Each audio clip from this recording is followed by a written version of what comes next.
ஒரு ரகசியம் சூட்சுமமாக முருக வழிபாட்டில் சொல்லப்பட்டுள்ள ஒரு செய்தியை நான் சொல்லணும்னு ஆசைப்படுறேன். ப்ளீஸ். கந்த சஷ்டி கவசத்துல ஒரு வரி வருது, ஒரு நாள் 36 கொண்டு. அதாவது கந்த சஷ்டி கவசத்தை ஒரு நாளைக்கு 36 முறை படிக்கணுமா. படிச்சா 7 மணி நேரம் ஆகும். நான் படிச்சிருக்கேன். ஆனா கலியுகத்துல கந்த சஷ்டி கவசத்தை ஒரு நாளைக்கு 36 முறை படிக்கிறதுக்கு நேரம் இருக்காதுன்னு தான் அதுலயே சூட்சுமமாக ரகசியமாக ஒரு விஷயம் சொல்லப்பட்டிருக்கு. முருகனுடைய அருளால் நான் தெரிஞ்சுக்கிட்டேன். அதை நான் உங்களுக்கு சொல்றேன். ரவண பவச ரரரரரரரா ரிவண பவச ரிரிரிரிரிரி, இதுக்கெல்லாம் என்ன அர்த்தம் நான் தேடி தேடி தேடி முருகன் அருளால் தெரிஞ்சுக்கிட்டேன். சரவண பவ முருகனுக்கான மந்திரம். இதை 6 முறை சொல்லணும்.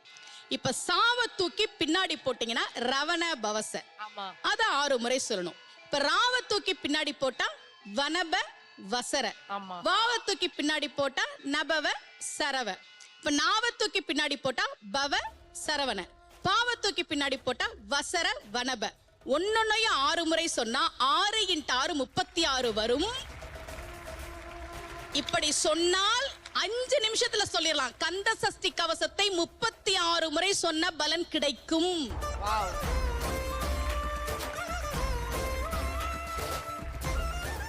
இது கந்த சஷ்டி கவசத்திலே சூட்சுமமா சொல்லப்பட்ட விஷயம்.